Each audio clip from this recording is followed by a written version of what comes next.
ವ್ಯಕ್ತಪಡಿಸಬೇಕು ಅನ್ನೋದಕ್ಕೆ ಇವತ್ತು ನಾವು ದಲಿತ ಬಂಡಾಯ ಧೋರಣೆಯನ್ನು ಹೊಂದಿರುವಂಥ ಕಾಲಘಟ್ಟದಲ್ಲಿ ದಲಿತ ಸಂವೇದನೆ, ದಲಿತರನ್ನು ಯಾವ ರೀತಿಯಲ್ಲಿ ನಾಡು ಕಂಡಿದೆ, ಯಾವ ರೀತಿಯಲ್ಲಿ ನಮ್ಮನ್ನು ತುಳಿತಕ್ಕೆ ಒಳಪಡಿಸಿದೆ ಅನ್ನುವಂತಹ ನಿಟ್ಟಿನಲ್ಲಿ ಅವರ ಬರೆದಂತಹ ಅತ್ಯಂತ ಶ್ರೇಷ್ಠವಾದ ಕವಿತೆ ಇದು. ಬಹುಶಃ ತಾವೆಲ್ಲ ಓದಿರುತ್ತೀರಿ. ಗಾಳಿಯನ್ನು ತೊಳೆಯಲು ನೀರು ಹುಡುಕುತ್ತಿದ್ದೇನೆ, ಗಾಳಿಯನ್ನು ತೊಳೆಯಲು ನೀರು ಹುಡುಕುತ್ತಿದ್ದೇನೆ, ನಾನು ಉಸಿರಾಡಿದ್ದರಿಂದ ಮೈಲಿಗೆಯಾಗಿದೆಯಂತೆ ಭಾರತ. ಗಾಳಿಯನ್ನು ತೊಳೆಯಲು ನೀರು ಹುಡುಕುತ್ತಿದ್ದೇನೆ, ಗಾಳಿಯನ್ನು ತೊಳೆಯಲು ನೀರು ಹುಡುಕುತ್ತಿದ್ದೇನೆ. ಹುಡುಕುತ್ತಿದ್ದಾರೆ ಅಗ್ನಿಕುಂಡದಲ್ಲಿ ಹೋಮ ಮಾಡಲಿಕ್ಕೆ ನನ್ನ ದೇಹವನ್ನು, ತಪ್ಪಿಸಿಕೊಳ್ಳುವುದಿಲ್ಲ ಹೇಡಿಗಳಂತೆ, ಬರೆದುಕೊಡುವುದಿಲ್ಲ ತಪ್ಪೊಪ್ಪಿಗೆ ಪತ್ರವನ್ನು, ಸ್ವಾತಂತ್ರ್ಯ ನಾನು. ನನ್ನ ಬಲಿ ಕೊಡದಿದ್ದರೆ 100 ವರ್ಷಕ್ಕೆ ಕಂಟಕವಂತೆ, ಕಳಂಕವಂತೆ ಭರತ ವರ್ಷಕ್ಕೆ. ಬಾರಿಸುತ್ತಿದ್ದಾರೆ ಡಂಗುರ ಹಾದಿ ಬೀದಿಗಳಲ್ಲಿ, ಸ್ವಚ್ಛ ಭಾರತದ ಶಿಶು ನೀನು. ನನ್ನೆದೆಯ ತಿಂದುಂಡು ಬೆರೆದವರು ಅಪವಿತ್ರವೆಂದು ನಿಂತ ನೆಲಕ್ಕೆ ತೀರ್ಥ ಚಿಂತಿಸುತ್ತಿದ್ದಾರೆ. ರೋಮಾಂಚನಗೊಂಡಿದ್ದಾನೆ ಸೂರ್ಯ, ನನ್ನ ಮೈಯ ತಾಕಿದ ಕಿರಣಗಳಿಂದ ಉಲ್ಲಾಸಗೊಂಡಿದ್ದೇನೆ ನಾನು ಕೂಡ. ಉರುಳು ಹಾಕಿದ್ದಾರಂತೆ ಗಾಳಿಗೆ, ನೀರಿನ ಕಣ್ಣು ಕಿತ್ತು ನರರ ನೆತ್ತರಲ್ಲಿ ತೊಳೆಯುತ್ತಿದ್ದಾರೆ. ಭೂಮಿಯನ್ನು ಒದ್ದ ಕಾಲಿಗೆ ಪಾದಪೂಜೆಯಂತೆ, ದೇವರ ಬಾಯಿ ಕಿತ್ತು ಧರ್ಮದ ತಲೆಗೆ ಕಟ್ಟಿದ್ದಾರೆ. ತಾಳಲಾರದೆ ಭಾರ ನೆಲ ಉಸಿರುಗಟ್ಟಿ ಬೆವರುತ್ತಿದೆ. ಬಿಡುಗಡೆಗೊಳಿಸಿ ಜೀವವನ್ನು, ಬೆಳಕು ಮೈಲಿಗೆಯಾಗಿದೆ ಎಂದು ಓಡುತ್ತಿದ್ದಾರೆ ಕತ್ತಲೆಯ ಕಡೆಗೆ. ಯಾರು ತಡೆದು ನಿಲ್ಲಿಸುತ್ತಾರೆ ಸ್ಥಗಿತ ಮೆದುಳ ಮೂಢರನ್ನು? ಯಾರು ತಡೆದು ನಿಲ್ಲಿಸುತ್ತಾರೆ ಸ್ಥಗಿತ ಮೆದುಳ ಮೂಢರನ್ನು? ಕುರುಡ ನಾನು, ರಸ್ತೆಯ ಬದಿಗೆ ದಾಟಲು, ಕುರುಡ ನಾನು, ರಸ್ತೆಯ ಬದಿಗೆ ದಾಟಲು ಕಣ್ಣುಗಳ ಕೇಳುತ್ತಿದ್ದೇನೆ. ನನ್ನ ಮುಟ್ಟುವ ಯಾರ ಕೈಯಲ್ಲಾದರೂ ಕಣ್ಣುಗಳಿವೆಯಾ? ನನ್ನ ಮುಟ್ಟುವ ಯಾರ ಕೈಯಲ್ಲಾದರೂ ಕಣ್ಣುಗಳಿವೆಯಾ ಎನ್ನುತ್ತಾ ಈ ಆಶಯಕ್ಕೆ ತಕ್ಕ ಹಾಗೆ ನಮ್ಮ 12 ಕವಿಗಳು ಸಹ ಕಾವ್ಯವನ್ನು ರಚಿಸಲಿ, ಹೊಸ ಸಂವೇದನೆಯ, ಹೊಸ ಪ್ರತಿಮೆಯ, ಹೊಸ ಪ್ರತೀಕಗಳ ಮೂಲಕ ಕಾವ್ಯವನ್ನು ಕಟ್ಟಬೇಕಾಗಿದೆ. ನಮ್ಮೊಳಗಿನ ನೋವನ್ನು, ನಮ್ಮೊಳಗಿನ ಕೆಚ್ಚನ್ನು ಬಂಡಾಯದ ಮನೋಧೋರಣೆಯಲ್ಲಿ ಸಮಾಜಕ್ಕೆ ತಿಳಿಸಬೇಕಾಗಿದೆ. ನಾವೇನು ಕಾವ್ಯ ಬರೆದು ಅಥವಾ ಸಾಹಿತ್ಯವನ್ನು ಸೃಷ್ಟಿ ಮಾಡಿ ಸಮಾಜವನ್ನು ತಕ್ಷಣವೇ ಬದಲಾಯಿಸುತ್ತೇವೆ ಎನ್ನುವುದಲ್ಲ. ನಾವು ಬರೆದ ಕವಿತೆ 100ರಲ್ಲಿ ಒಬ್ಬರಿಗಾದರೂ ಮುಟ್ಟಲಿ ಎನ್ನುವ ಆಶಯ, ಒಬ್ಬರಿಗಾದರೂ ಮುಟ್ಟಲಿ. ದಪ್ಪ ಚರ್ಮದ ಅವರಿಗೆ ಇದು ಒಂದಿಷ್ಟು ನೋವನ್ನಾದರೂ ಉಂಟು ಮಾಡಲಿ ಎನ್ನುವುದು ಕಾವ್ಯದ ಆಶಯ. ಆ ನಿಟ್ಟಿನಲ್ಲಿ ಕಾವ್ಯವನ್ನು ಬರೆಯಿರಿ. ಹೊಸ ತಲೆಮಾರಿನವರು ಓದಬೇಕಾದದ್ದು ಭಾಳಷ್ಟಿದೆ. ನಮ್ಮ ಜಮ್ಮಣ್ಣ ಅಮರಚಿಂತರ ಕಾವ್ಯವನ್ನು ಮರು ಓದಬೇಕಾಗಿದೆ. ನೀವು ಓದಿ ನೋಡಿದಾಗ ಗೊತ್ತಾಗುತ್ತೆ ಎಂಥ ಪ್ರಖರವಾದ ಕಾವ್ಯ ಎನ್ನುವುದು. ಆ ಆಶಯಕ್ಕೆ ತಕ್ಕ ಹಾಗೆ ನಿಮ್ಮ ಕವಿತೆಗಳಿರಲಿ. ಮತ್ತೆ ಪ್ರಜಾವಾಣಿಯಂತಹ ಪ್ರತಿಷ್ಠಿತ ಸ್ಪರ್ಧೆಯಲ್ಲಿ ರಾಯಚೂರು ಜಿಲ್ಲೆಯ ಹೊಸ ತಲೆಮಾರಿನ ಕವಿಗಳು ಹೊಸ ರೀತಿಯ, ಹೊಸ ನಿಟ್ಟಿನಲ್ಲಿ ಕಾವ್ಯವನ್ನು ಬರೆದು ಪ್ರಕಾಶಿಸಲಿ ಎಂದು ತಿಳಿಸುತ್ತಾ ಹೆಚ್ಚಿನ ಸಮಯವನ್ನು ತೆಗೆದುಕೊಳ್ಳದೆ ಶೀರ್ಷಿಕೆ ಆ ಹಸಿವು. ನೆನಪ ಹೊತ್ತು ಮನ ಜಾರಿತು ಹಿಂದೆ, ನೆನಪ ಹೊತ್ತು ಮನ ಜಾರಿತು ಹಿಂದೆ. ಆ ದಿನಗಳಲ್ಲಿ ಕಾರಿರುಳ ಕತ್ತಲೆಯಲ್ಲಿ ಹಸಿವೆಯಾದಾಗಲೆಲ್ಲ ಉಣಬಡಿಸುತ್ತಿದ್ದಳು ಅವ್ವ. ಆ ಹೊತ್ತಿನ ಹಸಿವೆ ತಣಿಸಲೆಂದು ಬಾಲಭಾಷೆಗೆ ಮಣೆದು ಕಲ್ಪನೆಗಳ ಹಂದರ ಹೆಣೆದು ಪುಟ್ಟ ಪುಟ್ಟ ಕಥೆಗಳನ್ನು ತುತ್ತು ಮಾಡಿ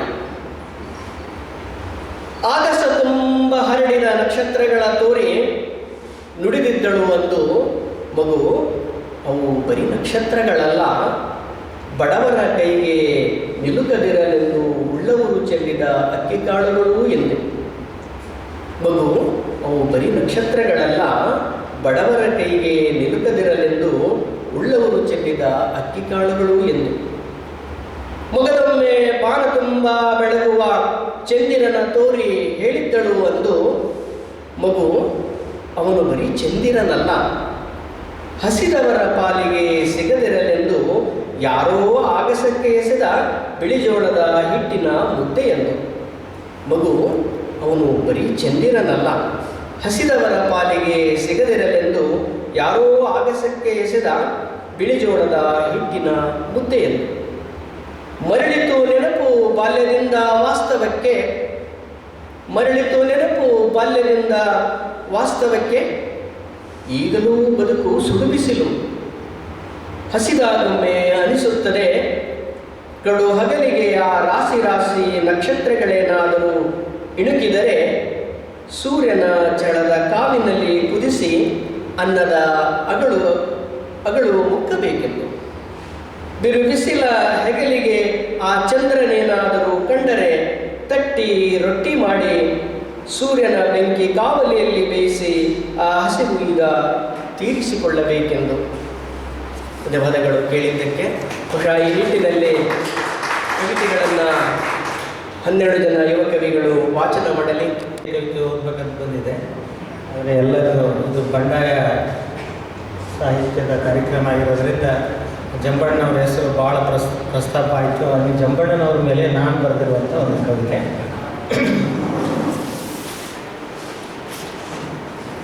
ಅಗಸರಲ್ಲಿ ಹುಟ್ಟಿ ಆಗಸಕ್ಕೆ ಏರಿ ನಿಂತ,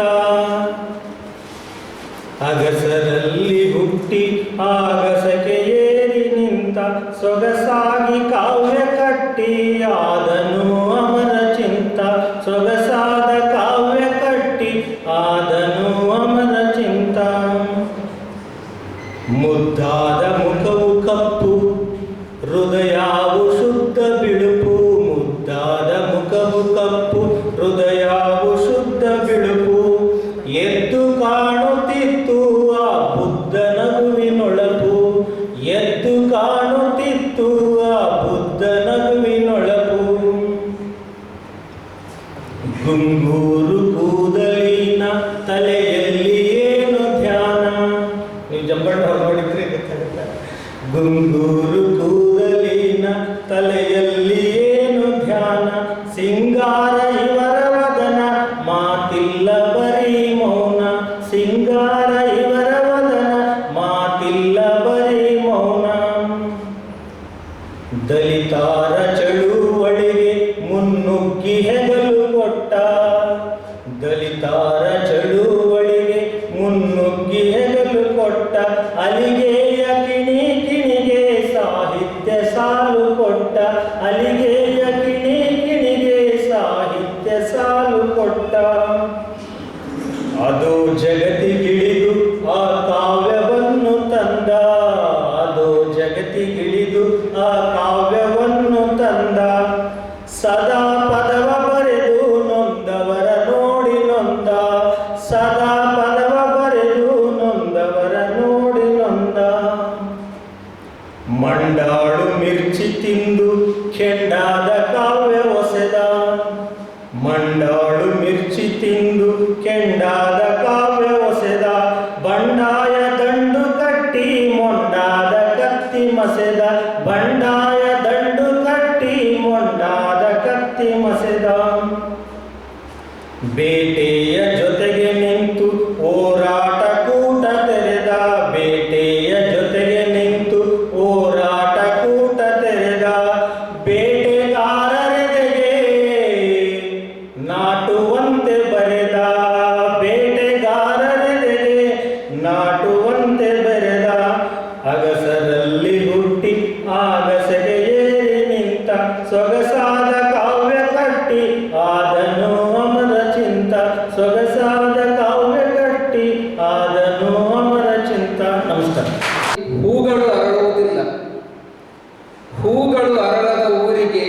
ಚಿಟ್ಟೆಗಳು, ಹಕ್ಕಿಗಳು, ದುಂಬಿಗಳು ಬರುವುದಿಲ್ಲ. ಅಂಗಳದ ಮಣ್ಣಿನಲ್ಲಿ ಮದ್ದು, ಗುಂಡು, ಬಾಂಬುಗಳ ರಕ್ತ ಸಿಕ್ತ ರಂಗೋಲಿ. ಆಡುವ ಕಂದನ ಅಂಗಾಲಿಗೆ ಮಣ್ಣು ಅಂಟುವುದಿಲ್ಲ. ಈಗೀಗ ಆಕಾಶದಲ್ಲಿ ಹಕ್ಕಿಗಳಿಗಿಂತ ಬಾಂಬು, ಮಿಸೈಲುಗಳು ಹಾರಾಡುತ್ತಿವೆ. ಹಕ್ಕಿಗಳು ಹಾರಾಡುವುದನ್ನು ಇನ್ನು ಮುಂದೆ ನೋಡಲಾಗುವುದಿಲ್ಲ. ದೊರೆಯ ಕೋಟೆ ಕೊತ್ತಲುಗಳನ್ನು ಸಾಮಾನ್ಯರ ಗೋರಿ ಮೇಲೆ ಕಟ್ಟಲಾಗಿದೆ. ರಕ್ತ ಹರಿಯುವ ನೆಲದಲ್ಲಿ ಬುದ್ಧ ಎಂದೂ ಹುಟ್ಟುವುದಿಲ್ಲ. ಮಗು ಹೂವ ಬಯಸಿತು, ಧರ್ಮ ಬಂದೂಕು ನೀಡಿತು. ಸುಡುವುದರ ಮುಂದೆ ಹಂಚುವುದು ಸುದ್ದಿಯಾಗುವುದಿಲ್ಲ. ಸಾವೇ ಯುದ್ಧವನ್ನು ಗೆದ್ದ ಮೇಲೆ ನಿಜವಾಗಿಯೂ ಯುದ್ಧವನ್ನು ಗೆದ್ದವರ್ಯಾರು? ತಾಯಿಯ ಕಣ್ಣೀರು, ತಂದೆಯ ಕನಸುಗಳು, ಮಗುವಿನ ನಗುವನ್ನು ಯಾವ ಯುದ್ಧವೂ ಹಿಂತಿರುಗಿಸುವುದಿಲ್ಲ. ಧರ್ಮದ ಅಫೀಮು ನೆತ್ತಿಗೇರಿದವರ ಎದೆಯಲ್ಲಿ ಬುದ್ಧ ಎಂದಿಗೂ ಉಸಿರಾಡುವುದಿಲ್ಲ. ಧರ್ಮ ಮಧುಶಾಲೆಯ ದಾರಿ ಹಿಡಿಯಲಿ, ಗಾಲೀಬನ ಮಕ್ಕಳಗಳಿಗೆ ಕಿವಿಯಾಗಲಿ. ಧರ್ಮ ಜೋಲಿ ಹೊಡೆಯುತ್ತ ಬುದ್ಧನ ಬೋಧಿ ವೃಕ್ಷ ಹುಡುಕಲಿ. ದಯವೇ ಧರ್ಮವೆಂದ ಅಣ್ಣನ ಕಲ್ಯಾಣದ ದಾರಿ ಹಿಡಿಯಲಿ. ಧರ್ಮ ಭೀಮನ ಸಮತೆಯ ಹಣತೆ ಹಚ್ಚಲಿ. ಕೋವಿ ಕೊಳಲಾಗಲಿ, ಕೋವಿ ಕೊಳಲಾಗಲಿ.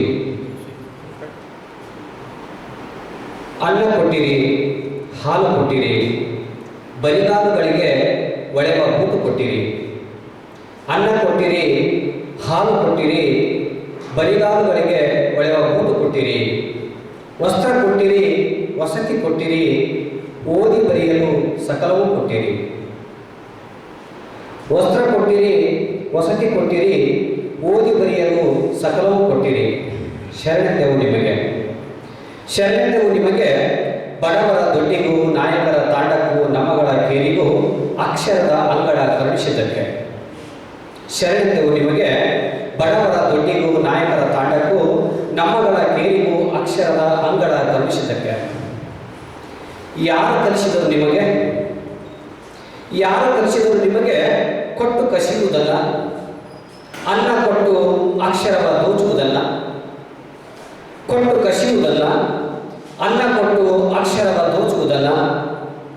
ಮಾದರಿ ಶಾಲೆ ಎನ್ನುವಿರಿ, ಕೋಟಿ ಕೋಟಿ ಲೆಕ್ಕ ತೋರಿಸುವಿರಿ. ಮಾದರಿ ಶಾಲೆ ಎನ್ನುವಿರಿ, ಕೋಟಿ ಕೋಟಿ ಲೆಕ್ಕ ತೋರಿಸುವಿರಿ. ಸರ್ಕಾರಿ ಶಾಲೆಗಳ ಮುಚ್ಚಿ ಪಾಟಿ ಚೀಲ ಹಿಡಿದ ಬಡ ಮಕ್ಕಳ ಕುತ್ತಿಗೆ ಕೊಯ್ಯಲು ನಿಂತಿರುವಿರಿ. ಸರ್ಕಾರಿ ಶಾಲೆಗಳ ಮುಚ್ಚಿ ಪಾಟಿ ಚೀಲ ಹಿಡಿದ ಬಡ ಮಕ್ಕಳ ಕುತ್ತಿಗೆ ಕೊಯ್ಯಲು ನಿಂತಿರುವಿರಿ. ಏನಿಲ್ಲದ ಊರಲ್ಲಿ ಶಾಲೆ ಇತ್ತು ಮತ್ತು ನೌಕರರಿದ್ದರು.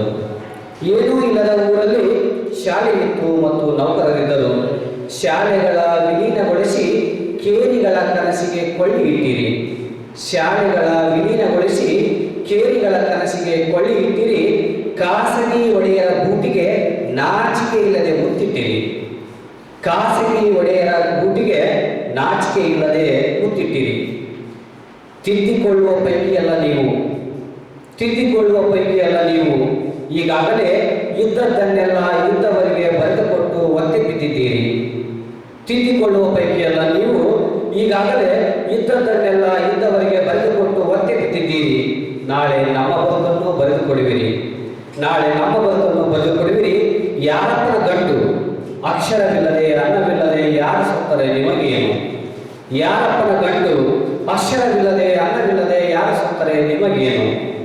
ಸಮಯ ಮಿಂಚಿಲ್ಲ, ಬೀದಿ ಬದಿಯ ದೀಪ ಇನ್ನೂ ಉರಿಯುತ್ತಿದೆ ನಮಗಾಗಿ. ಸಮಯ ಮಿಂಚಿಲ್ಲ, ಬೀದಿ ಬದಿಯ ದೀಪ ಇನ್ನೂ ಉರಿಯುತ್ತಿದೆ ನಮಗಾಗಿ. ಉಳ್ಳವರ ಬೆನ್ನು ಬಿಡಿ, ಬಿಸಿಲಲ್ಲಿ ಬೆಂದವರ ನೋಡಿ. ಉಳ್ಳವರ ಬೆನ್ನು ಬಿಡಿ, ಬಿಸಿಲಲ್ಲಿ ಬೆಂದವರ ನೋಡಿ. ಇದ್ದ ಶಾಲೆಗಳಿಗೆ ಇಲ್ಲದನ್ನ ಕೊಡಿ, ಇದ್ದ ಶಾಲೆಗಳಿಗೆ ಇಲ್ಲದನ್ನ ಕೊಡಿ. ಆ ಶಾಲೆ ಉಳಿದರೆ ನೀವು ಉಳಿದೀರಿ, ಮೈ ಮರೆತರೆ. ಆ ಶಾಲೆ ಉಳಿದರೆ ನೀವು ಉಳಿದೀರಿ, ಮೈ ಮರೆತರೆ. ಬಡವರ ಮಕ್ಕಳು ಬಿಸಿಲಲ್ಲಿ ಹಿಡಿದು ಬಿಟ್ಟ ಬಿಸಿ ಉಸಿರಿಗೆ ಭಸ್ಮವಾದಿರಿ. ಬಡವರ ಮಕ್ಕಳು ಬಿಸಿಲಲ್ಲಿ ಹಿಡಿದು ಬಿಟ್ಟ ಬಿಸಿ ಉಸಿರಿಗೆ ಭಸ್ಮವಾದಿರಿ. Thank you. ಮಣ್ಣಿನ ಮೇಲೆ ಇನ್ನೂ ಯುದ್ಧದ ನೆರಳು ತೇಲುತ್ತಿದೆ. ಮಕ್ಕಳ ನಗು, ಕದಿಯುವ ಗನ್ಗಳ ಗರ್ಜನೆ ಕೇಳುತ್ತಿದೆ. ಶಾಂತಿಯ ಹೆಸರಿನಲ್ಲಿ ರಕ್ತದ ನದಿಗಳು ಹರಿಯುತ್ತಿವೆ. ನಾಯಕರು ಮಾತು ಕೊಡುತ್ತಾರೆ, ಜನರ ಬದುಕು ಮಣ್ಣಾಗುತ್ತಿದೆ. ಹಸಿವಿನ ಹೊಟ್ಟೆಯಲ್ಲಿ ಆಕಾಶದ ಕನಸು ತೇಲುತ್ತಿದೆ. ಒಂದೆಡೆ ಅತಿರೇಕದ ಐಶ್ವರ್ಯ, ಇನ್ನೊಂದೆಡೆ ತುತ್ತು ಅನ್ನಕ್ಕಾಗಿ ಹೋರಾಟ. ಪ್ರಕೃತಿ ಅಳುತ್ತಿದೆ, ಕಾಡುಗಳು ಕರಗುತ್ತಿವೆ, ನದಿಗಳು ನಿಷ್ಪ್ರಾಣವಾಗುತ್ತಿವೆ. ಮಾನವನ ಲಾಭದ ದಾಹದಲ್ಲಿ ಭೂಮಿ ಉಸಿರು ಬಿಡುತ್ತಿದೆ. ಸತ್ಯ ಮೌನವಾಗಿದೆ, ಸುಳ್ಳು ವೇದಿಕೆಯ ಮೇಲೆ ನೃತ್ಯ ಮಾಡುತ್ತಿದೆ. ನ್ಯಾಯದ ಕಣ್ಣು ಮುಚ್ಚಿ ಅನ್ಯಾಯದ ಕೈ ಹಿಡಿದು ಸಾಗುತ್ತಿದೆ. ನಾವು ಇನ್ನೆಷ್ಟು ಕಾಲ ಮೌನವಾಗಿರಬೇಕು? ನಮ್ಮ ಸ್ವರವೇ ನಮ್ಮ ಶಕ್ತಿ, ನಮ್ಮ ಸ್ವರವೇ ನಮ್ಮ ಶಕ್ತಿ. ಆ ಶಕ್ತಿ ಕಟುಕನ ಅಂತರಾತ್ಮ ಕಲಕಬೇಕು. ಆ ಶಕ್ತಿ ಕಟುಕನ ಅಂತರಾತ್ಮ ಕಲಕಬೇಕು. ಧನ್ಯವಾದ. ಹೀಗೇಕೆ ಶೋಷಣೆ ಶೋಷಣೆ ಎನ್ನುತ್ತಲೇ ಶೋಷಿತಳಾದಳು, ಶೋಷಣೆ ಶೋಷಣೆ ಎನ್ನುತ್ತಲೇ ಶೋಷಿತಳಾದಳು. ಸ್ವಾತಂತ್ರ್ಯ ಸ್ವಾತಂತ್ರ್ಯ ಎನ್ನುತ್ತಲೇ ಅತಂತ್ರವಾದಳು, ಸ್ವಾತಂತ್ರ್ಯ ಸ್ವಾತಂತ್ರ್ಯ ಎನ್ನುತ್ತಲೇ ಅತಂತ್ರವಾದಳು. ಅಹಲ್ಯೆ ಕಲ್ಲಾದಳು, ಸೀತೆ ಮಣ್ಣಾದಳು. ಎಲ್ಲಮ್ಮ ಕ್ಷರಚ್ಛೇದಗೊಂಡದ್ದು ಈಗ ಇತಿಹಾಸ. ಆಧುನಿಕ ಜಗದಲ್ಲಿ ಮೂಕ ವೇದನೆಯಲ್ಲಿ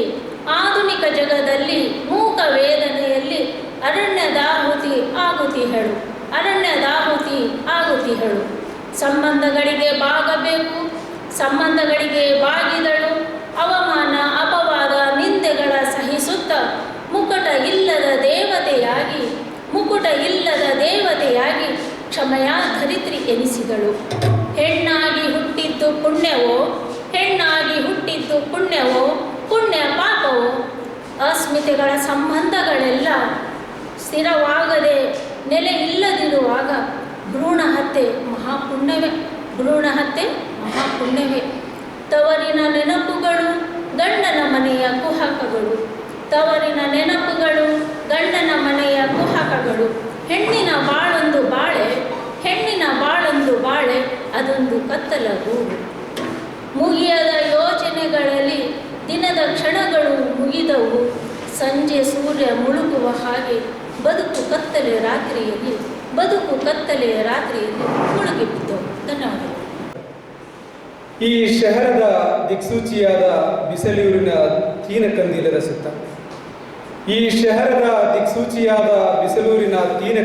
ಸುತ್ತ ಗೀಜಗನ ಗೂಡಿನಂತೆ ತುಂಬಿದ ಜನಸ್ತೋಮ ಯಾರ ಬವಣೆ ಕೇಳದೆ ತಿರುಗುವ ತರವಾರಿ ಮೋಟಾರು ವಾಹನಗಳು. ಬಣ್ಣ ಬಣ್ಣದ ಮಹಡಿ ಮಹಲುಗಳ ಮುಂದೆ ದುಡಿಯುವ ಜನರ ಕತ್ತಲ ಬದುಕು. ಬಟ್ಟೆ ಬಂಗಾರ ಸಿರಿಯ ಸಂತೆಯಲ್ಲಿ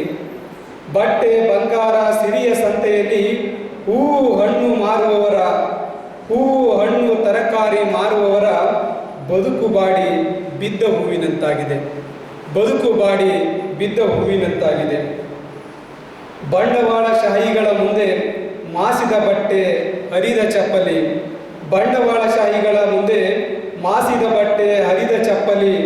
ಅಳಸಿದ ಅಂಬಲಿಯ ಬುತ್ತಿಗಂಟು ಹಿಡಿದು ಒಂದೊತ್ತಿನ ಉದರವ ತುಂಬಿಸಲು ದಿನದ ಕೂಲಿಗಾಗಿ ಕಾಯುವ ಹಸಿದ ಕೈಗಳು. ಎಸಿ ರೂಮಿನಲ್ಲಿ ಕುಳಿತವರು ಇಡ್ಲಿ ವಡ ಪೂರಿ ತಿನ್ನುವ ಘಮ ಬೀರಿದರು. ಮನದಲ್ಲಿಯೇ ಹಸುವು ಹಿಂಗಿಸಿಕೊಂಡು ಸೋತ ದೇಹ ಸತ್ತ ಕನಸುಗಳ ಹೂತಿಟ್ಟು ನಾಳೆಯ ನೆಮ್ಮದಿಗಾಗಿ ಕಾಲ ಕಳೆಯಬೇಕಾಗಿದೆ. ಬೆವರು ಸುರಿಸಿ ದುಡಿದು ಭತ್ತ ಹತ್ತಿ ಬೆಳೆ ಬೆಳೆದ ರೈತ ಗಂಜಿನ ದಿನದ ಬೇಟೆ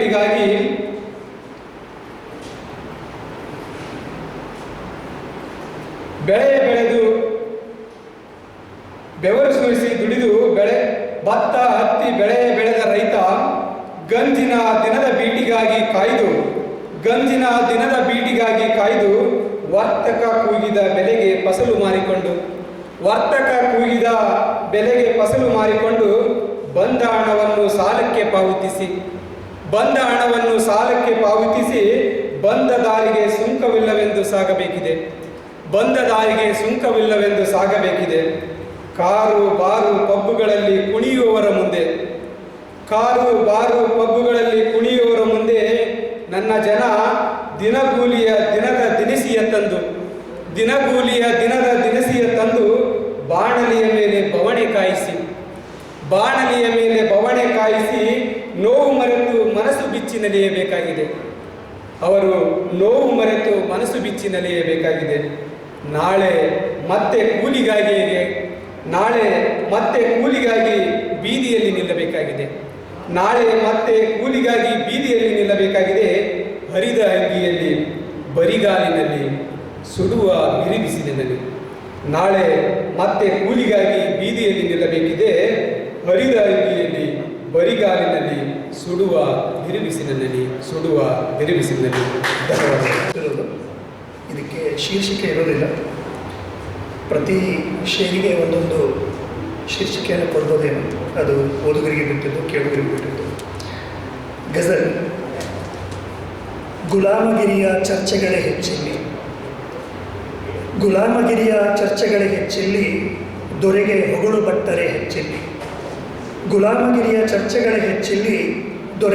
ಹೊಗಳು ಬಟ್ಟರೆ ಹೆಚ್ಚೆಲ್ಲಿ ಬಂದೂಕುಗಳೇಕೆ ಚಲಾಯಿಸಲ್ಪಡುತ್ತಿಲ್ಲ ತುಕ್ಕು ಹಿಡಿದ ಗುಂಡುಗಳ ಹೆಚ್ಚೆಲ್ಲಿ. ಹೆಣಗಳ ಜೊತೆಗೆ ಈ ಹೆಣಗಾಟವೇಕೆ ಅಂಗೈ ತಟ್ಟುವ ನಪುಂಸಕರೇ ಹೆಚ್ಚೆಲ್ಲಿ ಗುಲಾಮಗಿರಿಯ ಚರ್ಚೆಗಳ ಹೆಚ್ಚೆಲ್ಲಿ. ಯಾರು ಕೇಳುವವರು ಮರ್ದಿತರ ಹಾಡು ಕೋಗಿಲೆಗಳಿಗಿಂತ ಕಪ್ಪೆಗಳ ಹೆಚ್ಚೆಲ್ಲಿ ಗುಲಾಮಗಿರಿಯ ಚರ್ಚೆಗಳ ಹೆಚ್ಚೆಲ್ಲಿ. ಮಾತನಾಡುವರಾರು ದನಿಬಿದ್ದ ನೆಲದಲ್ಲಿ ಪ್ರಶ್ನೆಗಳೇ ಇಲ್ಲದ ಮೌನಿಗಳೇ ಹೆಚ್ಚೆಲ್ಲಿ ಪ್ರಜ್ಞೆಯೇ ಇಲ್ಲದ ಪ್ರಶ್ನೆಗಳೇ ಹೆಚ್ಚೆಲ್ಲಿ ಗುಲಾಮಗಿರಿಯ ಚರ್ಚೆಗಳೇ ಹೆಚ್ಚೆಲ್ಲಿ ದೊರೆಗೆ ಹೊಗಳು ಬಟ್ಟರೆ ಹೆಚ್ಚೆಲ್ಲಿ. ಧನ್ಯವಾದ. ಶಬ್ದಗಳು ಮಾರಾಟಕ್ಕಿವೆ ಇಲ್ಲಿ ಮಾತನಾಡುವನು.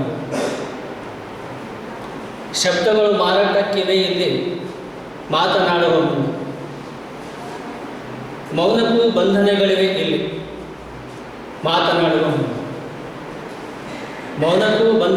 ಇಲ್ಲಿ ಮಾತನಾಡುವನು. ಬೀಸುವ ಗಾಳಿಗೂ ತೆರಿಗೆ ವಿಧಿಸುವ ಕಾಲವಿದು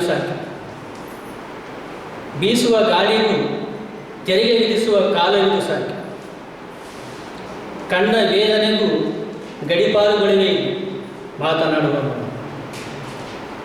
ವೇದನೆಗೂ ಗಡಿಪಾರುಗಳಿವೆ ಇಲ್ಲಿ ಮಾತನಾಡುವನು. ಅಭಿವೃದ್ಧಿ ಇಲಾಖೆ ಇದೆ, ರಾಜನೂ ಇದ್ದಾನೆ, ಜೊತೆಗೆ ಖೂನಿ ಖತಲ್ ದೊಂಬಿ. ಅಭಿವೃದ್ಧಿ ಇಲಾಖೆ ಇದೆ, ರಾಜನೂ ಇದ್ದಾನೆ, ಜೊತೆಗೆ ಖೂನಿ ಖತಲ್ ದೊಂಬಿ. ಕರಪತ್ರಕ್ಕೊಂದೊಂದು FIR ಉತ್ತರಗಳಿವೆ ಮಾತನಾಡುವನು. ಇಲ್ಲಿ ಮಾತನಾಡುವನು. ತಾಯಿಯ ಲಾಲಿ ಹಾಡು ಅದು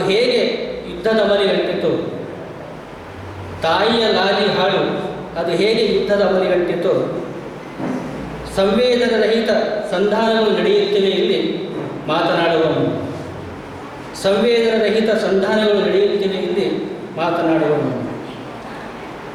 ಮಾತನಾಡುವ ಜೋರು ಈಗ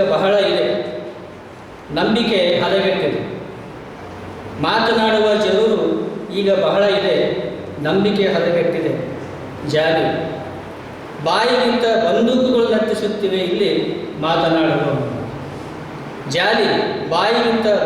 ನರ್ತಿಸುತ್ತಿವೆ ಇಲ್ಲಿ ಮಾತನಾಡುವವನು. ಅವಕಾಶ ಕೊಡ್ತಾನೆ. ಮುಖಕ್ಕೆ ಹೇಗೆ ಬಣ್ಣ ಹಚ್ಚಲಿ, ಹೆಗಲಿಗಿದ್ದ ಪಾಟಿಚೀಲ ಕೆಂಪಾಗಿದೆ, ಮುಖಕ್ಕೆ ಹೇಗೆ ಬಣ್ಣ ಹಚ್ಚಲಿ? ಸ್ಕೂಲಿಗೆ ಹೋದ ಮಗು ರಸ್ತೆಯಲ್ಲಿ ಹೆಣವಾಗಿ ಬಿದ್ದಿದೆ. ಸ್ಕೂಲಿಗೆ ಹೋದ ಮಗು ರಸ್ತೆಯಲ್ಲಿ ಹೆಣವಾಗಿ ಬಿದ್ದಿದೆ. ಹೆತ್ತ ಕರಳು ಮಿಡಿಯುತ್ತಿದೆ, ಮನೆಗೆ ವಾಪಸ್ ಬರುವುದೆಂದು. ಹೆತ್ತ ಕರಳು ಮಿಡಿಯುತ್ತಿದೆ, ಮನೆಗೆ ವಾಪಸ್ ಬರುವುದೆಂದು. ಕ್ರೂರ ಯುದ್ಧದ ಕಿಚ್ಚು ಪುಟ್ಟ ಜೀವಗಳನ್ನು ಸುಟ್ಟಿದೆ. ಚೀಲದೊಳಗಿನ ಅಕ್ಷರಗಳು ಅಮ್ಮ ಕೊಟ್ಟ ತಿಂಡಿ ಅನಾಥವಾಗಿ ಬಿದ್ದಿದೆ. ಚೀಲದೊಳಗಿನ ಅಕ್ಷರಗಳು ಅಮ್ಮ ಕೊಟ್ಟ ತಿಂಡಿ ಅನಾಥವಾಗಿ ಬಿದ್ದಿವೆ. ನಾಳೆಯ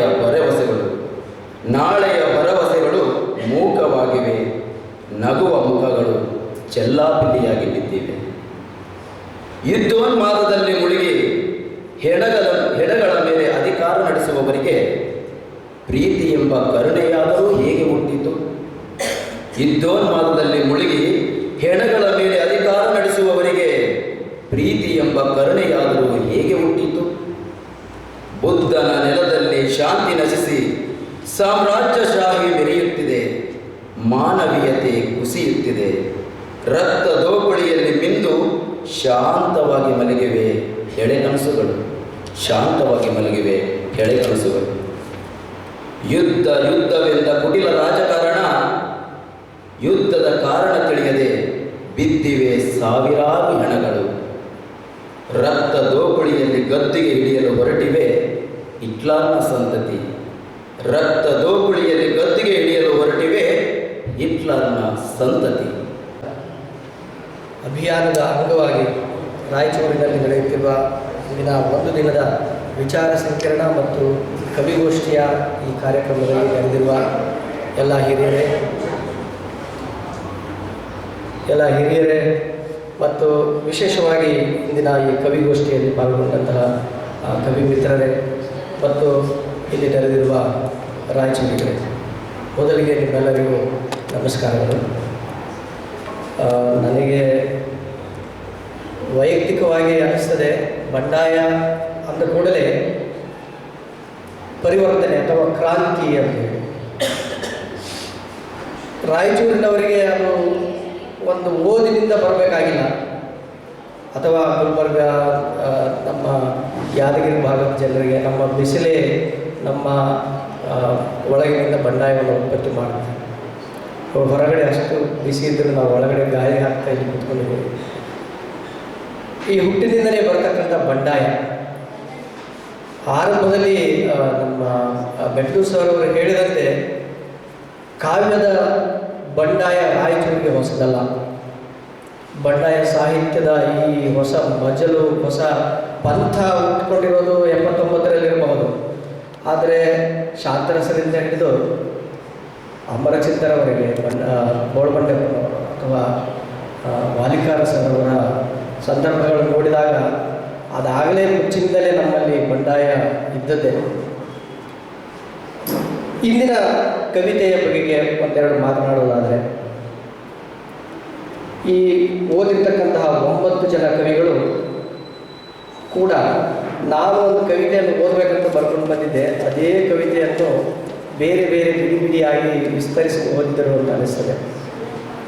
ಈ ಆಯಸ್ಕಾಂತವನ್ನು ನೆಲದೊಳಗಡೆ ಆಡಿಸಿದರೆ ಅಲ್ಲಲ್ಲಿರುವ ಸಣ್ಣ ಸಣ್ಣ ಕಬ್ಬಿಣದ ಚೂರುಗಳು ಹೇಗೆ ಹಾಕಿಕೊಳ್ಳುತ್ತೆ, ಅದನ್ನು ಕಾಗದ ಮೇಲೆ ಹಾಕಿ ಹಾಡ್ತಾ ಇದ್ವಿ ನಾವು. ಕೆಳಗಡೆ ಈಗ ಆಯಸ್ಕಾಂತ ಆಡಿದರೆ ಅವು ನೆಟ್ಟಿಗೆ ಕೂದ ಥರ ನಿಂತ್ಕೊಳ್ಬೇಕು. ಯಾವ ಪರಿಸ್ಥಿತಿ ಇರುತ್ತೋ ಅದಕ್ಕೆ ಎದ್ದು ನಿಲ್ತಕ್ಕಂತಹ ಒಂದು ಛಾತಿ ನಿಜವಾದ ಕವಿಗಳಿಗಿದ್ದೇ ಇರ್ತದೆ. ಇವತ್ತು ಇಲ್ಲಿ ಕೇಳಿದಂತಹ ಕವಿತೆಗಳೆಲ್ಲವೂ ಆ ರೀತಿಯದಾಗಿದೆ. ಅವುಗಳ ಕಾವ್ಯ ಗುಣ, ಸಾಹಿತ್ಯದ ಸಾರ ಎಷ್ಟಿತ್ತು ಅನ್ನೋದರ ಚರ್ಚೆ ಆಮೇಲೆ ಮಾಡಬಹುದು. ಅದರ ಆಶಯ ಏನಿತ್ತು ಅನ್ನೋದು ಬಹಳ ಮುಖ್ಯವಾದದ್ದು. ಮೊದಲಿಗೆ ನನಗೆ ಈ ಕವಿಗೋಷ್ಠಿಯಲ್ಲಿ ತುಂಬ ಮನಸ್ಸಿಗೆ ಇಷ್ಟವಾದಂತಹದ್ದಂದರೆ ಕೊರೆನಲ್ ಸರ್ ಅವರು ಹಾಡಿರ್ತಕ್ಕಂಥ ಹಾಡು, ಅಮರಚಿತ್ತರ ಹಾಡು ಎಷ್ಟು ಸುಂದರವಾಗಿತ್ತಂದರೆ ಅದು ಇಲ್ಲಿ ಬಂಡಾಯ ಸಾಹಿತ್ಯದ ಕವಿಗೋಷ್ಠಿಯಲ್ಲಿ ಅರ್ಪಿತ ಕಾವ್ಯ ಓದಬೇಕಿತ್ತ, ಅದು ಉಳಿದ ಎಲ್ಲ ಕಾವ್ಯಗಳಿಗೂ ಕೂಡ ಒಂದು ಅದ್ಭುತವಾದಂತಹ ಪೀಠಿಗೆ ಆಗಿತ್ತು. ನನಗೆ ತುಂಬ ಇಷ್ಟ ಆಯಿತು, ಒಳ್ಳೆಯ ಕವಿತೆ ಸರ್. ಅದರ ಜೊತೆಗೆ ನಾನು ಗಮನಿಸಿದೆ, ಇಲ್ಲಿ ಓದಿರ್ತಕ್ಕಂಥ ಎಲ್ಲರೂ ಬೇರೆ ಬೇರೆ ಭಾಗಗಳಲ್ಲಿ ಬಂದವರು. ಒಬ್ಬರು ಪೊಲೀಸರಿದ್ದಾರೆ, ಒಬ್ಬರು ರಂಗನಟರಿದ್ದಾರೆ, ಒಬ್ಬರು ಶಿಕ್ಷಕರಿದ್ದಾರೆ, ಒಬ್ಬರು ಮಹಿಳೆ, ಅವರು ಸಮಾಜದಲ್ಲಿ ಬೇರೆ ಏನೋ ಕೆಲಸಗಳಲ್ಲಿರೋ ಅವರವರು ತಂದು ಹಾಕಿದಂತಹ ಕವಿತೆ ಒಟ್ಟಾರೆ ಎಲ್ಲ ಸೇರಿಸಿ ಒಂದು ಕವಿತೆ ಆಗಬಹುದಾದಂತಹ ವಿಭಿನ್ನವಾದ ಆಶಯಗಳನ್ನು ನಾವು ಮೊದಲಿಗೆ ಆರಂಭಿಸೋದಾದರೆ ಕೊರೆನಲ್ ಸರ್ ಅವರ ಕವಿತೆಯಿಂದ ಅದು ಎಷ್ಟು ಸುಂದರವಾಗಿ ಅವರು ಅಲ್ಲಿಯ ಪದಗಳನ್ನು ಸೇರಿಸಿದರಂದರೆ ಅಧೋಲೋಕದಿಂದ ಅವರು ಕಾವ್ಯವನ್ನು ತಂದರು. ಅದು ಬಹಳ ಅದ್ಭುತವಾದಂತಹ ಸಾಲು. ಅಧೋಲೋಕ ನಮ್ಮ ರಾಯಚೂರಿನ ಮಟ್ಟಿಗೆ ಇದು ಬಹಳ ಸತ್ಯವಾದಂಥ ಮಾತು. ಯಾಕಂದರೆ ನಾವು ಬ್ರಾಹ್ಮಣ್ಯ, ವೈದಿಕ ಅದು ಅದು ಇದೆಲ್ಲ ಹೇಳ್ತಲೇ ಈ ಹಳ್ಳಿಗಳಿಗೆ ಹೋಗಿಬಿಟ್ರೆ ನಮ್ಮನ್ನು ಯಾವ ಬ್ರಾಹ್ಮಣರು ಕೂಡ ಶೋಷಣೆ ಮಾಡಿಲ್ಲ. ಊರಲ್ಲಿ ಇರಬಹುದಾದಂಥ ಮೇಲ್ವರ್ಗಗಳೇ. ಆ ಅಧೋಲೋಕ ಬೇರೆಯೇ ಇದೆ. ಅಲ್ಲಿ ಹಡದೆ ಹಸುವುದು, ಅಲ್ಲಿ ಪೆಟ್ರೋಲ್ ಟ್ಯಾಕ್ಸ್ ಬರುವುದು, ಅಲ್ಲಿ ಊರುಗಳಲ್ಲಿ ಅಂದರೆ ಭಿಕ್ಷುಕರಲ್ಲಿ ಬದುಕಬೇಕಾದಂಥ ಪರಿಸ್ಥಿತಿಗಳು ಜಾತಿ ಕಾರಣಕ್ಕಾಗಿ ಆ ಅಧೋಲೋಕದಿಂದ ಬಂದಂತಹವರು ಕಾವ್ಯವನ್ನು ತಂದರು. ನಿಜವಾದಂತಹ ಒಂದು ದೊಡ್ಡ ಒಂದು ಸಾಧನೆ ಆ ಮಟ್ಟಿಗೆ.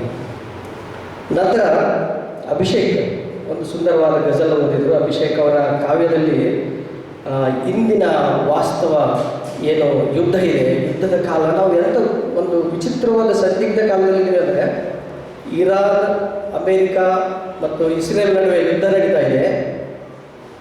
ನಾವು ಯುದ್ಧವನ್ನು ಸಂಭ್ರಮಿಸುವ ಸ್ಥಿತಿಯಲ್ಲಿದ್ದೀವಿ. ನಮಗೆ ಅನಿಸದೇ ಇರ್ಬೋದು ನಾವೆಲ್ಲಿ ಸಂಭ್ರಮಿಸ್ತಾ ಇದ್ದೀವಿ ಅಂತ. ಆದರೆ ಯಾವುದಾದ್ರೂ ಒಂದು ಕಡೆ ಆಗಿದ್ದೀವಿ ನಾವು. ಇರಾನಿನವರು ಅಮೇರಿಕದ ಯುದ್ಧ ವಿಮಾನಗಳನ್ನು ಕೆಡವಿದಂತೆ ನಾವು ಸಂಭ್ರಮಿಸ್ತೇವೆ. ವಿರೋಧಿಸಿದ್ದಲೇ ಯುದ್ಧವನ್ನು ನಾವು ಇಷ್ಟಪಡುವಂತಹ ಸಂದಿಗ್ಧತೆಯನ್ನು ಇಂದಿನ ಕಾಲ ನಮ್ಮ ಮುಂದೆ ತಂದುಕೊಂಡಿದೆ.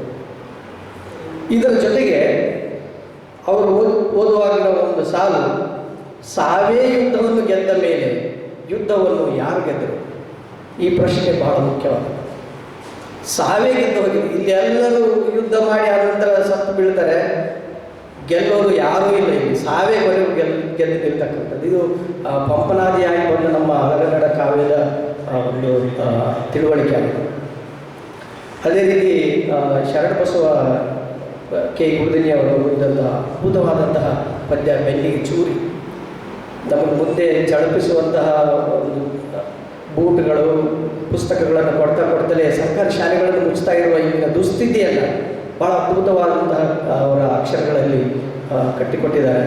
ಮೂಲತಃ ಕಥೆಗಾರರು ಕಥಾನಕ ರೂಪದಲ್ಲಿ ಅದನ್ನು ಕಟ್ಟಿದರು. ಆದರೂ ಕಾವ್ಯದ ಚರ್ಚೆಗಿಂತಲೂ ಅದೊಂದು ಆಶಯವಾಗಿ ಅದ್ಭುತವಾದಂಥ ಇಂದಿನ ವಾಸ್ತವ ಸ್ಥಿತಿಯಾಗಿದೆ. ಬಹುಶಃ ಬಂಡಾಯ ಕಾವ್ಯದ ಇಂದಿನ ನೆಲೆಗಳು ಇವುಗಳಾಗಿರಬೇಕು. ಯುದ್ಧವನ್ನು ವಿರೋಧಿಸುವ, ಅಕ್ಷರವನ್ನು ಹಕ್ಕಿನಿಂದ ಕೇಳುವ, ಹಸಿವನ್ನು ಅನುಕಂಪದಿಂದ ಕಾಣುವಂತಹ ಈ ಸ್ಥಿತಿ ಇಂದಿನ ಕಾವ್ಯಕ್ಕೆ ಬೇಕಾಗಿದೆ.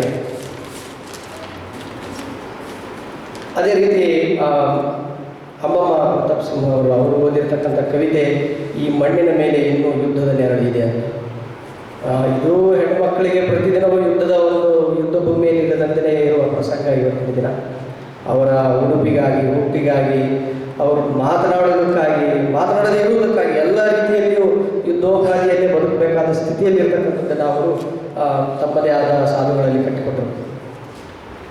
ಹೀಗೆ ಒಬ್ಬೊಬ್ಬರದಾಗಿ ಹೇಳ್ತಾ ಹೋದರೆ ಇಡೀ ಇದು ಅಧ್ಯಕ್ಷೀಯ ಭಾಷಣವೇ ಭಾಳ ದೊಡ್ಡದಾಗಿರಬಹುದು. ಆದರೆ ನಾನು ಗಮನಿಸಿದಂತೆ ಆಗಲೇ ಹೇಳಿದೆ, ಬೇರೆ ಬೇರೆ ವಿಭಾಗಗಳಿಂದ ಬಂದಿರತಕ್ಕಂತಹ ಕವಿಗಳಿದೆ. ಅವರು ನಮ್ಮ ಮಹಾದೇವ ಪಾಟೀಲ್ ಅವರು ಪೊಲೀಸ್ ಇಲಾಖೆಯಿಂದ ಬಂದವರು. ಅವರು ಗಮನಿಸಿದ್ದಾರೆ ರಸ್ತೆಯಲ್ಲಿ ಏನೇನಿದೆ ಅಂತ. ಅಲ್ಲಿ ತರಕಾರಿ ಮಾಡುವವರು ಊಟ ಇಲ್ಲದಿರೋದನ್ನು ಗಮನಿಸಿದ್ದಾರೆ. ತೀರ್ಕಲ್ಲಿನ ಬೆಳಕಿನ ಅಡಿಯಲ್ಲಿ ಕೂಲಿಗಾಗಿ ಕಾಯ್ತಾ ನಿಂತುಕೊಂಡಿರುವ ಕಾರ್ಮಿಕರನ್ನು ಕಂಡಿದ್ದಾರೆ. ಈ ನೋಟ ಬಹಳ ಮುಖ್ಯವಾದದ್ದು. ಇದನ್ನು ಹೇಳುವ ಧೈರ್ಯವೂ ಕೂಡ ಬಹಳ ಮುಖ್ಯವಾದದ್ದು. ಅವರು ಮುಂಜಾನೆ ಹೇಳ್ತಾ ಇದ್ದೆ, ನೌಕರಿಗಳಲ್ಲಿರುವವರು ಏನು ಮಾಡಬೇಕು ಇವತ್ತು ವ್ಯಕ್ತಪಡಿಸಿದರೆ ಅವರ ನೌಕರಿಗಳಿಗೆ ಕುತ್ತು ಬರೋ ಸಮಯ ಇದೆ ಅಲ್ಲ, ಆ ಧೈರ್ಯ ಮಾಡಿದರು. ಅವರ ಧೈರ್ಯವೇ ಒಂದು ಉತ್ತಮ ಕವಿಗೆ ಅಂತ ನನಗೆ ಅನಿಸ್ತದೆ. ವೇಣು ಅವರು ನಮ್ಮ ರಾಯಚೂರು ಜಿಲ್ಲೆಯ ಉತ್ತಮ ಒಂದು ಗಜಲ್ ಟಂಕಶಾಲೆ. ದಿನ ಬೆಳಗಾದರೆ ಉತ್ತಮವಾದಂಥ ಕವಿತೆಗಳನ್ನು ಅವರು ಗಜಲ್ ರೂಪದಲ್ಲಿ ಬರೀತಾರೆ. ಅದ್ಭುತವಾದ ಗಜಲ್ನ ಅವರು ಈಗಲೂ ಕೂಡ ಓದಿದರು. ಈಗ ಮಾತಾಡಬೇಕಾದದ್ದು ಬಹಳ ಇದೆ ಅನ್ನುವಂಥದ್ದು. ನನಗೆ ಕವಿಗೋಷ್ಠಿಗೆ ಕರೆಯುವಾಗ ಪ್ರವೀಣ್ ರೆಡ್ಡಿ ಸರ್ ಅವರು ಹೇಳಿದರೆ ನೀವು ಬರಲೇಬೇಕಾದ್ರೆ ನನಗೆ ಮಾತಾಡೋಕ್ಕೆ ಬರೋದಿಲ್ಲ, ನಾನು ಯಾಕೆ ಬರಬೇಕಲ್ಲಿಗೆ ಅಂತ ಹೇಳಿದೆ. ಆದರೆ ಒಂದರ್ಥದಲ್ಲಿ ನನಗಿದು ಕೂಡ ನಾಟಿರ್ತಕ್ಕಂಥದ್ದು. ಅವರ ಕವಿತೆಯ ಮೂಲಕ ನನಗೆ ನಾನೇ ಅಂದುಕೊಂಡೆ ಇದು ಮಾತನಾಡಬೇಕಾದ ಕಾಲ, ಈ ಕಾಲದಲ್ಲಿ ನಾವು ಮಾತನಾಡಬೇಕು ಅಂತ. ಇನ್ನು ಹೆಗಲಿಗಿದ್ದ ಪಾಟಿ ಚೀಲ ಕೆಂಪಾಗಿದೆ, ಮುಖಕ್ಕೆ ಬಣ್ಣ ಹಚ್ಚಲಿ ಹೇಗೆ ಅಂತ ನಮ್ಮ ಮಂಡಲ್ಗಿಯರವರು ಅವರ ವೃತ್ತಿ, ಅವರು ಕಲಾವಿದರು, ರಂಗ ಕಲಾವಿದರು, ಅವರು ನೋಡ್ತಾ ಇದ್ದಾರೆ ಹೊರಗಡೆ ಎಲ್ಲ ಇವತ್ತು ಶಿಕ್ಷಣದ ಹೆಸರಿನಲ್ಲಿ ನಡೀತಕ್ಕಂತಹ ನಾನಾ ರೀತಿಯ ಮಾರಾಟದ ದಂಧೆಗಳನ್ನು, ಹೇಗೆ ಅವುಗಳನ್ನು ನೋಡ್ತಾ ನಾನು ಮುಖಕ್ಕೆ ಬಣ್ಣ ಹಚ್ಚಲಿ ಅಂತ ಹೇಳಿ ಹೊರಗಿನಿಂದ ಹೇಳ್ತಕ್ಕಂಥ ಸಾಲುಗಳಿದೆ. ಇವೆಲ್ಲವನ್ನು ನೋಡುವಾಗ ನನಗೆ ಓ ಹೆನ್ರಿ, ಅಮೆರಿಕದ ಒಬ್ಬ ಅದ್ಭುತ ಕಥೆಗಾರ, ಅದನ್ನು ಒಂದು ಕತೆ ನೆನಪಾಗುತ್ತೆ. ದ ಲಾಸ್ಟ್ ಲೀಫ್ ಅಂತ ಹೇಳಿ, ಅದು ಕೊನೆ ಎಲೆ ಅಂತ ಅದರ ತರ್ಜುಮೆ ಮಾಡಬಹುದು. ಚಿಕ್ಕದಾಗಿ ಹೇಳೋದಾದರೆ, ಇಬ್ಬರು ಹುಡುಗಿಯರು ಆರ್ಟಿಸ್ಟ್ಗಳವರು, ಅವರು ಒಂದು ಸಿಟಿಯಲ್ಲಿ ಬಂದು ವಾಸ ಮಾಡ್ತಿರ್ತಾರೆ. ಅದರಲ್ಲಿ ಒಬ್ಬಳಿಗೆ ಅಲ್ಲಿಯ ಚಳಿ ತಡ್ಕೊಳ್ಳೋಕ್ಕಾಗಲಾರ್ದೆ ಚಳಿ ಜ್ವರ ಬಂದ್ಬಿಡುತ್ತೆ. ಎಷ್ಟರ ಮಟ್ಟಿಗೆ ಚಳಿ ಜ್ವರ ಬರುತ್ತಂದರೆ ಅವಳು ಅಂದ್ಕೊಳ್ತಾಳೆ ನಾನು ಸತ್ತೋಗ್ಬಿಟ್ಟಿದ್ದೇನೆ ಅಂತ. ಅವಳು ವಾಸ ಮಾಡ್ತಿರೋ ರೂಮಿನ ಪಕ್ಕದಲ್ಲಿ ಒಂದು ಗಿಡ ಇರ್ತದೆ, ಆ ಗಿಡದಲ್ಲಿ ಒಂದು ಎಲೆ ಉದುರಿ ಬೀಳುತ್ತೆ. ಅವಳಿಗೆ ಏನೋ ಟಕ್ಕಂತ ಅನಿಸ್ತದೆ, ಪ್ರತಿ ಸಲ ಒಂದೊಂದು ಎಲೆ ಉದುರುವಾಗ ಬಹುಶಃ ನಾನು ಸಾವಿಗೆ ಹತ್ತಿರ ಆಗ್ತಾ ಇದ್ದೀನಿ, ಯಾವತ್ತು ಈ ಎಲೆಗಳೆಲ್ಲ ಲಾಸ್ಟ್ ಉದುರಿ ಬಿದ್ದುಬಿಡುತ್ತೆ ಅವತ್ತು ನಾನು ಸತ್ತೋಗ್ಬಿಡ್ತೇನೆ ಅಂತ ಅವಳು ಅಂದ್ಕೊಂಡ್ಬಿಡ್ತಾಳೆ. ಈ ಮನಸ್ಸಿನಲ್ಲಿ ಅವಳಿಗೆ ಎಷ್ಟು ದೃಢವಾಗಿಬಿಡುತ್ತಂದರೆ ಪ್ರತಿ ಎಲೆ ಉದುರೋದನ್ನು ನೋಡ್ತಾ ದಿನ ದಿನ ಕ್ಷಣ ಕ್ಷಣ ಕುಗ್ಗಿ ಹೋಗ್ತಿರ್ತಾಳೆ. ಈ ವಿಷಯ ಅದೇ ಅವರ ವಠಾರದಲ್ಲಿ ವಾಸ ಮಾಡ್ತಕ್ಕಂಥ ಒಬ್ಬ ಕಲಾವಿದನಿಗೆ ಗೊತ್ತಾಗುತ್ತೆ. ಲಾಸ್ಟ್ ಎಲೆ ಉಳ್ಕೊಂಡಿರುತ್ತೆ. ಅವಳು ಗೆಳತಿ ಹೋಗಿ ಹೇಳ್ತಾಳೆ ಆ ಕಲಾವಿದನಿಗೆ, ಇದು ಉದುರೋಗಿಬಿಟ್ರೆ ಆಯ್ತು, ಇನ್ನು ಉಳಿಯಲ್ಲ, ಅವಳು ನನ್ನ ಗೆಳತಿ ಉಳಿಯಲ್ಲ ಅಂತ. ಅವನೇನು ಮಾಡ್ತಾನೆ, ಆ ಚಳಿ ಹೊರಗಡೆ ಬಂದರೆ ಇಡೀ ರಕ್ತವೇ ಹೆಪ್ಪಾಗುವಷ್ಟು ಚಳಿ ಇರ್ತದೆ. ಆ ಚಳಿಯಲ್ಲಿ ಒಂದು ಎಲೆಯನ್ನು ಚಿತ್ರವನ್ನು ಬಿಡಿಸಿ ಆ ಎಲೆಯನ್ನು ತಂದು ಆ ಗಿಡಕ್ಕೆ ಹಿಡ್ಕೊಂಡು ನಿಲ್ತಾನೆ, ಇನ್ನೊಂದು ಎಲೆಯನ್ನು ಉದಲಾರ್ದಂತೆ ಅವಳು ಬದುಕಿರಲಿ ಅಂತ. ಹಂಗೆ ಹಿಡ್ಕೊಂಡು ಅವನು ಅಲ್ಲೇ ಸತ್ತೋಗ್ಬಿಟ್ಟಿದ್ದಾನೆ. ಅದ್ಭುತವಾದಂಥ ಒಂದು ಕತೆ. ಕಲಾವಿದ, ಕವಿ, ಸಾಹಿತಿ ಇವತ್ತು ಈ ಸಮಾಜಕ್ಕೆ ಕೊಡಬೇಕಾಗಿರ್ತಕ್ಕಂಥ ಭರವಸೆ ಇದಾಗಿದೆ. ಇನ್ನೇನು ಮುಗಿದೋಗಿರುತ್ತೆ ಎಲ್ಲ ಅನ್ನಿಸ್ತದೆ ಒಂದು ಸಮಾಜದ ಸ್ಥಿತಿ. ಆದರೆ ಕವಿಗಳಾದವರು, ಸಾಹಿತಿಗಳಾದವರು, ಚಿಂತಕರಾದವರು ಈ ಸಮಾಜಕ್ಕೆ ಕೊಡಬೇಕಾದಂತಹ ಧೈರ್ಯ ಇದಾಗಿದೆ. ಇದನ್ನು ಹೇಳ್ತಾ ನನ್ನ ಒಂದು ಕವಿತೆಯನ್ನು ಓದಿ ನನ್ನ ಈ ಭಾಷಣವನ್ನು ಮುಗಿಸ್ತೇನೆ. ಕವಿತೆಯ ಶೀರ್ಷಿಕೆ ಮಾಕ್ ಡ್ರಿಲ್. ನೀವು ಕೇಳಿರ್ಬೋದು, ಮಾಕ್ ಡ್ರಿಲ್ ಆಯಿತು ಯುದ್ಧ ಏನು ನಮ್ಮ ಈ ಸಿಂಧೂರ್, ಆಪರೇಷನ್ ಸಿಂಧೂರ್ ಆಗಲಿಕ್ಕೆ ಮುಂಚೆ ಮಾಕ್ ಡ್ರಿಲ್. ಆಗಾಗ ರಕ್ತದೊತ್ತಡವಾದಂತೆ ಅಲ್ಲಲ್ಲಿ ಟ್ರಾಫಿಕ್ ಜಾಮ್ಗಳು ಮಹಾನಗರದಲ್ಲಿ. ಬೆಳಬೆಳಿಗ್ಗೆ ಆಗ ತಾನೇ ಈದ ಬೆಕ್ಕೊಂದು ನಾಚಿಕೆಯಿಂದ ಒಂದೊಂದೇ ಮರಿಗಳನ್ನು ಬಾಯಲ್ಲಿ ಹಿಡಿದು ರಸ್ತೆ ದಾಟಿಸುತ್ತಿತ್ತು ಆ ಗುಟ್ಟುವ ಗಾಡಿಗಳ ನಡುವೆ. ಪೊಗರಿರುವವರೆಗೂ ಅವನನ್ನು ಪದರು ಪದರು ಮಾಡಿ ಅಡಿಗಡಿಗೆ ಅಂಜಿಸಿ ಕುಕ್ಕರು ಕೂರಿಸಿದ್ದ ಅಪ್ಪನನ್ನು ತೊಡೆ ಮೇಲೆ ಮಲಗಿಸಿಕೊಂಡು ಬಿಸಿಲೂರಿಂದ ಬೆಂದ ಊರಿಗೆ ತಂದ ಆಂಬ್ಯುಲೆನ್ಸ್ನ ಕಿಟಕಿಯಿಂದ ಹಸಿ ಮಾಸನು ನೆಕ್ಕಿಕೊಳ್ಳುತ್ತಾ ನಡುಗುತ್ತಾ ಮರಿಯನ್ನು ಕಚ್ಚಿ ಓಡಾಡುವ ಆ ಹೆಣ್ಣು ಬೆಕ್ಕನ್ನು ನೋಡಿ ಪಿಚುಗುಡುತ್ತಿದ್ದಳು ಆ ಟ್ರಾಫಿಕ್ನಲ್ಲಿ ನಿಂತ ಆಂಬ್ಯುಲೆನ್ಸಿನಿಂದ ನನ್ನ ಅವ್ವ. ಬದುಕಿಸುವ ಭರವಸೆ ಮತ್ತು ರೇಷನ್ ಕಾರ್ಡಿನ ಮೇಲಿದ್ದ ಒಂದು ತುತ್ತು ನಂಬಿಕೆ, ಇವುಗಳನ್ನು ಅಂಗೈಯಲ್ಲಿ ಹಿಡಿದು ದೊಡ್ಡ ಆಸ್ಪತ್ರೆಯ ವೇಟಿಂಗ್ ಲೌಂಜಿನ ಪಾಳಿಯಲ್ಲಿ ಕೂತಿದ್ದಾಗ ಇತ್ತ ಟಿವಿಯಲ್ಲಿ ಪ್ರಧಾನಮಂತ್ರಿಗಳ ಸಂದರ್ಶನ. ನಿರೂಪಕಿ ಕೇಳಿದಳು, ಒಂದೆಡೆ ದೇಶದಲ್ಲಿ ಯುದ್ಧದ ಭೀತಿ ಇದೆ, ಮತ್ತೊಂದೆಡೆ ಎಡೆಬಿಡದ ಚುನಾವಣೆಗಳು. ಈ ಕೆಲಸದ ಸಂದಿಗ್ಧದ ನಡುವೆಯೂ ನಿಮ್ಮ ಮುಖ ಕಾಂತಿಯಿಂದ ತೊಳಗುತ್ತಿದೆಯಲ್ಲ, ಇದರ ರಹಸ್ಯವೇನು?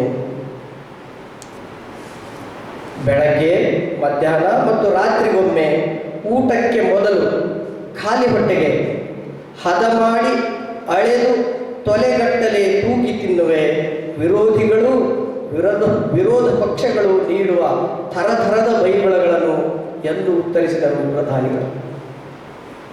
ಇದನ್ನು ಕೇಳಿ ತಳವಿಳಿದ ಬಾವಿಯಲ್ಲಿ ಸೇದಿ ನುಗ್ಗರಿಸಿದ ಕಳಸಿಗೆಯ ಕೊಡದಂತಾಗಿದ್ದ ನನ್ನ ಅವ್ವನ ಮುಖ ಕ್ಷಣ ಮೆಚ್ಚಿತು. ಹುಟ್ಟಿದ ಜಾತಿಗಾಗಿ, ಮೆಟ್ಟಿದ ಜಾಗಕ್ಕಾಗಿ, ತಿನ್ನುವ ಅನ್ನಕ್ಕಾಗಿ, ಬಿಟ್ಟ ಮೀಸೆ ಗಡ್ಡಕ್ಕಾಗಿ, ಆಡುವ ಮಾತಿಗಾಗಿ, ತೊಡುವ ಬಟ್ಟೆಗಾಗಿ, ಕುಡಿಯುವ ನೀರಿಗಾಗಿ, ಮೂಡಿದ ಒಲವಿಗಾಗಿ, ಮೀಸಲು ಪಾಲಿಗಾಗಿ, ಅಷ್ಟೇ ಏಕೆ ಹುಟ್ಟಿದ ಈ ಹುಟ್ಟಿಗಾಗಿಯೇ 3 ಹೊತ್ತಲ್ಲದೆ 100 ಹೊತ್ತು ಬೈಗುಳ, ಶಂಕೆ, ಉಗುಳು, ಹಸಿ ಶಿಲುಬೆಗಳ ಅವಮಾನಗಳ ಶತಮಾನಗಳ ಕಾಲ ನುಂಗುತ್ತಲೇ ಬಂದ ದೇಶವಾಸಿಗಳ ಮುಖದ ಕಪ್ಪನ್ನು ಅನುಮಾನಿಸಿತು ಪ್ರಧಾನಮಂತ್ರಿಗಳ ತಳಗುಡುವ ಮುಖ. ಅಂತೂ ನಮ್ಮ ಪಾಳಿ ಬಂತು. ಅಪ್ಪನನ್ನು ತುರ್ತು ತೆರೆದ ಹೃದಯದ ಚಿಕಿತ್ಸೆಯಾಗಬೇಕೆಂದರು ವೈದ್ಯರು. ಅದು ಆಗಲೇಬೇಕಿತ್ತು. ಒಮ್ಮೆ ಆದರು. ಆತನ ಹೃದಯ ಯಾರಾದರೂ ತೆರೆಯಲೇಬೇಕಿತ್ತು. ಕೆಲ ದಿನಗಳ ಹಾಸಿಗೆ, ಊಟದ ಪಥ್ಯದ ನಂತರ ವೈದ್ಯರು ಅನಸ್ತೇಷಿಯಾ ಟೆಸ್ಟ್ ಬರೆದರು. ಅವ್ವ ಕೇಳಿದಳು, ಹಾಗೆಂದರೇನು? ಎದೆಯ ಸೀಳುವ ಮುನ್ನ ಮತ್ತು ಅರಿವಳಿಸುವ ಪರೀಕ್ಷೆ ಅದು.